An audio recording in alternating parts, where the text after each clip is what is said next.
ये क्वेश्चंस आपको दिए थे सीरीज़ और पैरेलल के और स्टार डेल्टा के, पर बहुत ही 8 9 10 बच्चों से ही बन पाया और किसी का रिप्लाई नहीं आया आप लोगों का। तो आप लोग रिप्लाई नहीं कर रहे हैं तो समझ लीजिए बहुत गलत कर रहे हैं। आपको करना ज़रूरी है ये सब चीज़ें।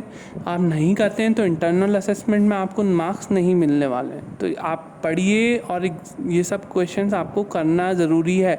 आगे की क्लासेस में ज़रूर ध्यान रखें, आगे आपको माफ़ नहीं किया जाएगा। इस क्वेश्चन में दिख रहा है क्लियरली कि 4 ओम पैरेलल में है और 4 6 क्या है, सीरीज़ में है। तो 4 और 4 पैरेलल में है, तो पैरेलल कॉम्बिनेशन में क्या होता है, 1/r equals to 1/r1 plus 1/r2। 1/r equivalent की वैल्यू हम इस प्रकार से निकालते हैं। या डायरेक्टली दो रेजिस्टेंस पैरेलल में हो, सिर्फ दो रेजिस्टेंस पैरेलल में हो तो हम डायरेक्टली इस तरीके से भी कर सकते हैं। 4 × 4 मतलब ऊपर दोनों का मल्टीप्लाई और नीचे दोनों का प्लस। तो 4 4 जा 16, 16 बाय क्या हो जाएगा ये 8, तो ये हो जाएगा 2। सिर्फ ये 2 के लिए एप्लीकेबल है। 3 होगा तो आपको वही traditional method 1/r equivalent equals to 1/r1 plus 1/r2 plus 1/r3 से इस प्रकार से निकालना पड़ेगा। तो ये आ रहा है 2, तो इसका कॉम्बिनेशन का आ रहा है 2 ओम, फिर 3 ओम, फिर 2 ओम और 4 और 6 ये सब किस में हो गए, सीरीज़ में। 3 2 5, 5 4 9, 9 6 15, तो इसका आंसर आएगा 15 ओम। RAB इज इक्वल्स टू 15 ओम। तो नेक्स्ट क्वेश्चन में यहाँ पर आप देख सकते हैं 4 5 और 3 ये तीनों किस में दिख रहे हैं आपको। देखो एक ही लाइन में जुड़े हुए हैं ना तीनों, कोई और तो है नहीं। 4 5 और 3 क्या हो गया, सीरीज़ में। 4 5 3 कितना होगा, 9 3 12 12, तो इसका इक्विवेलेंट सर्किट क्या आएगा, AB 2 ohm, 6 ohm, 1 ohm, this is 3 ohm, this is 4 ohm और 4 5 ये इसका क्या गया 12, ये हो गया 12 ओम। अब 12 और 4 किस में दिख रहे हैं बताइए, पैरेलल में। तो ये पैरेलल में है 12 और 4, तो हम इसको कर सकते हैं 12 × 4/12 + 4। 12 4 48, 48/16 और 16 के टेबल में कब आता है 48, 3 टाइम्स, तो इसका कॉम्बिनेशन आ गया 3। तो कॉम्बिनेशनल सर्किट क्या बना है यहाँ पे, 2 ohm, 3 ohm, 6 ohm and here 1 ohm. This is A, this is B। Here 3 ohm और 12 और 4 का क्या आया 3 ओम। फिर 3 और 3 क्या हो गए सीरीज़ में, 3 और 3 हो गए सीरीज़ में। 3 और 3 का क्या आ गया 6, है ना। फिर 6 और 6 क्या हो जाएंगे पैरेलल में, 6 और 6 पैरेलल का क्या जाएगा 3। 3 2 और 1 किस में है, सीरीज़ में। तो RAB की वैल्यू क्या जाएगी 6 ओम। तो ये क्वेश्चन आपका हो गया। क्वेश्चन नंबर 3 में देखा जाए यहाँ पर ध्यान से, नेक्स्ट क्वेश्चन है ये वाला। इस क्वेश्चन में ध्यान से देखें, आपको सर्किट दिख रहा है। तो ये पॉइंट और ये पॉइंट के बीच में कुछ कनेक्टेड है क्या, नहीं है। जब दो पॉइंट के बीच में कुछ कनेक्टेड नहीं है तो वो दोनों पॉइंट का वोल्टेज क्या होता है, सेम होता है। तो ये जनरली एक ही पॉइंट कंसिडर किया जाएगा। तो ये और ये, जब दो चीज़ें पैरेलल में कैसे होती हैं, दोनों चीज़ पैरेलल में, दो चीज़ पैरेलल में तब होती है जब दोनों तरह के फर्स्ट एंड और दूसरों के सेकेंड एंड एक कॉमन पॉइंट पे जुड़े हुए हैं। देखो ये 20 ओम का एक सिरा यहाँ जुड़ा हुआ है और इस 20 ओम का एक सिरा यहाँ जुड़ा हुआ है। इस 20 ओम का दूसरा सिरा यहाँ जुड़ा हुआ है, इस 20 ओम का दूसरा सिरा यहाँ जुड़ा हुआ है। इस और इस पॉइंट के बीच में कोई नहीं, इस और इस पॉइंट के बीच में कोई नहीं। तो इन दोनों पॉइंट को हम क्या मानेंगे, एक ही पॉइंट, और इन दोनों पॉइंट को भी मानेंगे हम एक ही पॉइंट। तो 20 और 20 क्या है, दोनों एक तरफ से एक ही पॉइंट से जुड़े हुए हैं।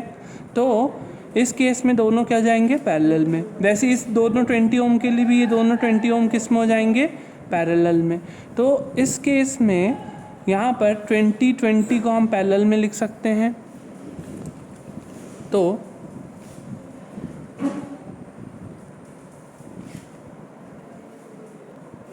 ये सर्किट इस प्रकार से हो जाएगा। ये 20 किस में है, पैरेलल में। ये 20 किस में है, पैरेलल में। तो ये 20 का पैरेलल क्या जाएगा 10 ओम। इस 20 का भी पैरेलल क्या जाएगा 10 ओम। ये पॉइंट हो गया ए, ये पॉइंट हो गया बी।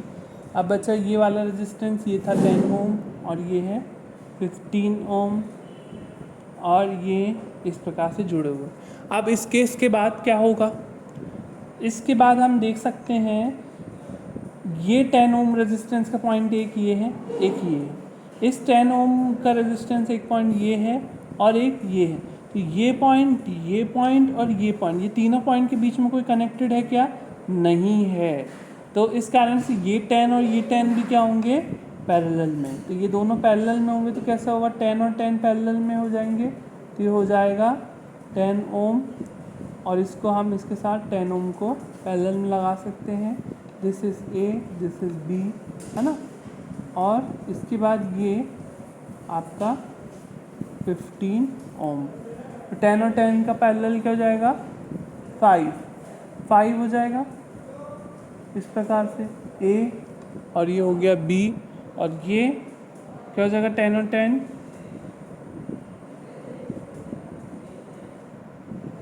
ये 10 क्या हो जाएगा 5 ओम और ये हो जाएगा 15 ओम। ये 10 और 5 सीरीज़ में 15 ओम, 15 क्या हो जाएंगे पैरेलल में, और 15 का पैरेलल क्या आएगा 7.5। आर ए बी की वैल्यू क्या हो जाएगी 7.5 ओम आंसर। अब जब रेजिस्टेंसेस आपके ना सीरीज़ में दिखते हैं ना पैरेलल में दिखते हैं, तो वो या तो स्टार में हो सकते हैं या तो डेल्टा में हो सकते हैं। या आप देख रहे हैं ये टी नेटवर्क दिख रहा है आपको, टी नेटवर्क या हम इसको वाई नेटवर्क या स्टार नेटवर्क बोलते थे। तो ये आपको जनरली दिख रहा है एक ये, और एक ये सर्किट दिख रहा है डेल्टा। तो अब हम किसको कन्वर्ट करें तो हमको आसानी होगी। देखो ये टी वाले को अगर हम स्टार को डेल्टा में करते हैं तो डेल्टा में करने के लिए कभी भी डॉटेड लाइन में बनाएं पहले इस प्रकार से।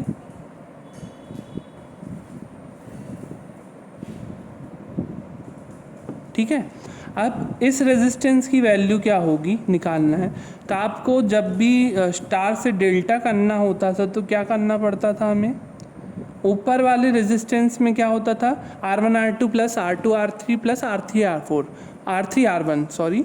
तो 2 3 और 4 है हमारे पास, तो एक बार 2 इंटू 3 प्लस 2 इंटू 3 के बाद 3 प्लस 3 इंटू 4 प्लस 4 इंटू 2 इस प्रकार से करेंगे। और डिवाइडेड बाय कौन सा रेजिस्टेंस आता है जो इससे जुड़ा हुआ रहता था, वो नहीं, इसके जो अपोजिट में रहता था वो। तो इसके अपोजिट में क्या है 4। इस प्रकार से इस रेजिस्टेंस की और इस रेजिस्टेंस की वैल्यू आपको निकालना है। फिर ये जो भी वैल्यू आएंगी तो ये वाला सर्किट हट गया और ये वाला सर्किट आ गया। तो इस केस में ये दोनों पैरेलल और ये दोनों पैरेलल, फिर दोनों पैरेलल हो जाएंगे। कुछ इस प्रकार से सर्किट बन जाएगा, देखें कुछ इस प्रकार से सर्किट आ जाएगा। ये करना आप ही को है, मैं एक स्टेप नहीं करवाऊँगा। तो ये दोनों का जो भी पैरेलल आएगा वो ये होगा, इन दोनों का जो पैरेलल आएगा वो ये होगा, इन दोनों का जो पैरेलल आएगा वो ये होगा। अब ये दोनों किस में दिख रहे हैं, हम ए और बी के बीच में देखा जाए तो ये दोनों किस में है सीरीज़ में। ये दोनों का सीरीज़ जो निकलेगा फिर ये उसके साथ क्या होगा पैरेलल में। तो आप यहाँ से आर ए बी का मान निकाल लेंगे। इसके बाद फिफ्थ क्वेश्चन में ये वाला जो क्वेश्चन है आपका, इसमें आपको दिख रहा है 3 3 3। इससे आप फिर यहाँ पर एक टी नेटवर्क का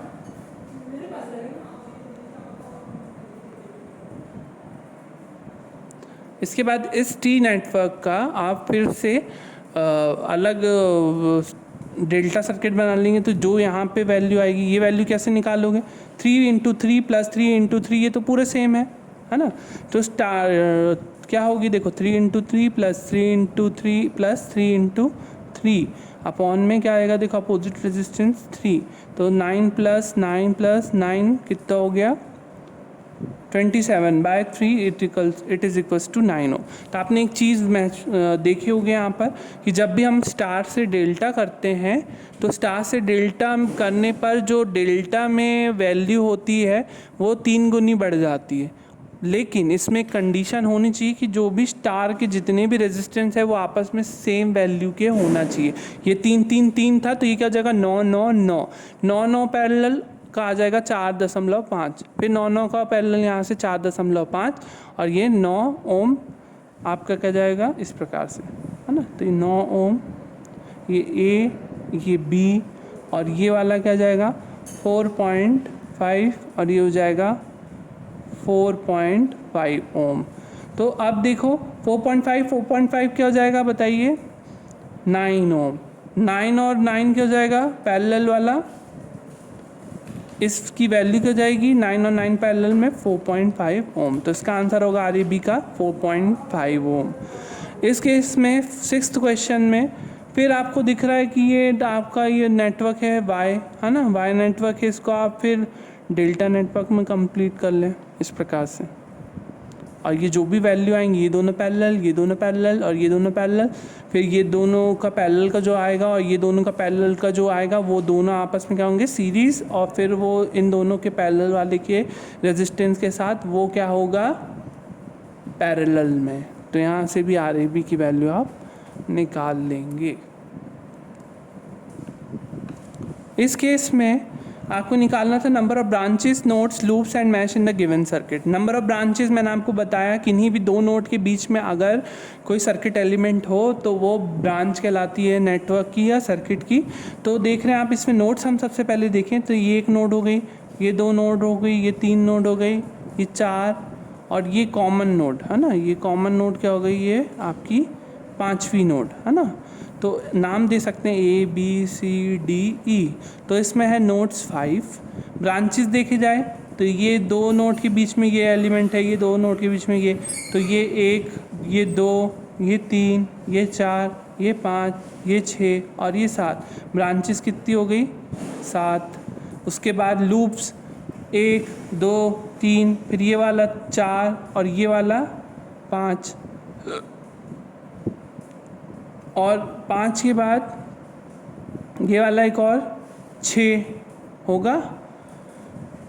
देखो 1 2 3, ये 3 लूप हो गए, ये चौथा लूप हो गया, ये पांचवा लूप हो गया है ना। और फिर कौन सा हो सकता है ये वाला हो गया और एक ये वाला भी हो गया। अब बच्चा कौन सा ये वाला बचा, ये वाला तो हमने देखे नहीं है ना। तो कितने हो जाएंगे इसमें 6 लूप। फिर से चेक कर लें, एक ये वाला, एक ये वाला, एक ये वाला, 3 हो गए। ये 3 लूप भी होगा और हम इसको क्या बोल सकते हैं इंडिपेंडेंट लूप भी, मैश है ना। और इसके अलावा कितने और हो सकते हैं, एक हो सकता है ये वाला चौथा, ये हो सकता है एक पांचवा, और एक ये हो सकता है छठवा है ना। इसके अलावा कोई और नहीं बन रहा, तो छठवा 6 लूप्स होंगे इसमें है ना। इसी प्रकार से इसमें भी आपको ब्रांचेस, नोड्स और लूप्स देखने हैं। तो एक नोड ये हो गई, 2 नोड ये, 3 ये, 4 ये, 5 ये, और 6th ये, 7th ये। तो 7 नोड्स हो गई इसमें। ब्रांचेस 1 2 3 4 5 6 7 8 ब्रांचेस हो गई। लूप 1 2 3 4, इस प्रकार से आप लूप निकाल लेंगे। मैश कितनी होंगी, 3 ही होंगी इंडिपेंडेंट मैशेस, इंडिपेंडेंट लूप है ना। अगर 10 इंडिपेंडेंट लूप्स हैं, 5 ब्रांचेस हैं नेटवर्क में, तो नोड्स क्या होगी। मैंने आपको बताया था B = होता है L + n-1। तो B आपको दी हुई है 5, L आपको क्या दिया हुआ है, L आपको दिए हैं लूप्स 10, प्लस n कितनी दिए हैं, n की वैल्यू निकालना है -1। तो क्या जाएगा 5 - 10 = n-1 -5n।